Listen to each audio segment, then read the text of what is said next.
Ofisi ya Waziri Mkuu Kazi, Ajira na Mahusiano inawatangazia vijana wote wa Kitanzania wenye umri kati ya miaka 15 hadi 35 anayependa nitumie nafasi hii kwanza kuwashukuru sana wana Dar es Salaam wote kwa kuitikia wito mkubwa wa kuendelea kuitunza na kuilinda amani ambayo tumeirithi kutoka kwa wazazi, tumeirithi kutoka kwa waasisi wa taifa letu.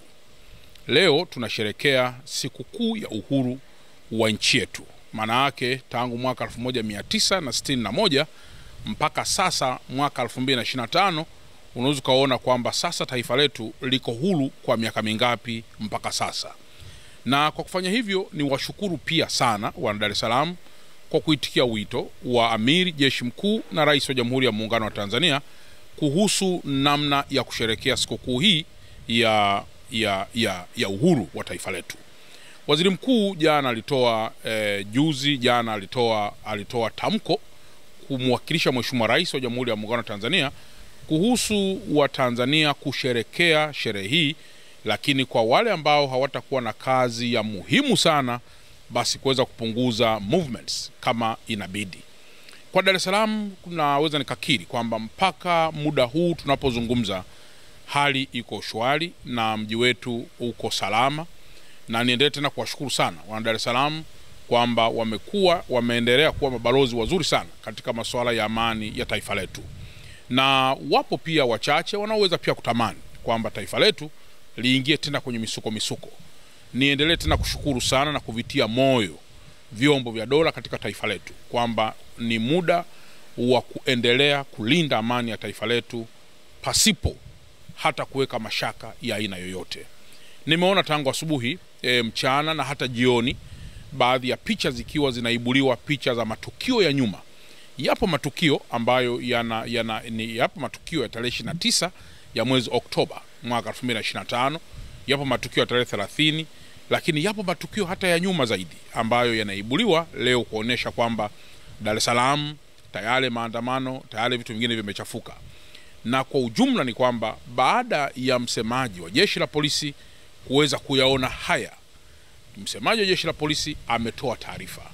kwamba wananchi waweze kupuuza taarifa hizo ambazo zinachanganya picha mnato, zinachanganya picha mgando ili kuleta taharuki kwa Watanzania kwamba sasa kumechafuka, ili hali amani na utulivu imeendelea kuimarishwa. Kwa hiyo tunapoendelea kuiona hali hii kama tunu, nitoe tena rai kwa Watanzania na hasa wa Dar es Salaam kwamba tuendelee kuilinda amani hii, kwa sababu kila mmoja kikaa nyumbani kwake akaangalia na akalifrect nyuma, anaweza kuona kabisa kwamba kumbe amani ni zaidi ya fedha, kumbe amani ni zaidi ya chakula,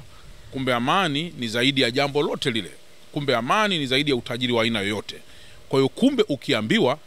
mna utajiri gani katika taifa lenu, kumbe pasipo na shaka utajiri namba moja tulionao ni amani. Halafu vitu vingine vyote vinafuata. Amani haionekani, amani haishikiki, amani unaweza hata usiisikie, unaweza usipate hata harufu yake, lakini itakapotoweka ndipo unapoelewa kwamba kumbe amani ni chakula, kumbe amani ni urafiki, kumbe amani ni undugu, kumbe amani ni maendeleo, kumbe amani ni mambo mengine yote ambayo yapo katika mustakabali wa taifa letu. Niendelee tena na zaidi kwamba kesho na kuendelea tuendelee kuwa hivi namna ambavyo tumeifanya siku hii kuwa katika hali ya amani, basi tuendelee kuwa hivyo na siku zingine. Na baada ya kusema haya, ni washukuru sana viongozi wote wa mkoa wa Dar es Salaam kwa kuendelea kushikamana, kwa kuendelea kuwa wamoja na kuendelea kujenga udugu ambao umesimikwa kutoka kwa waasisi wetu, kutoka kwa Mwalimu Julius Kambarage Nyerere, lakini zaidi pia kutoka kwa hayati Abeid Amani Karume. Na baada ya kusema haya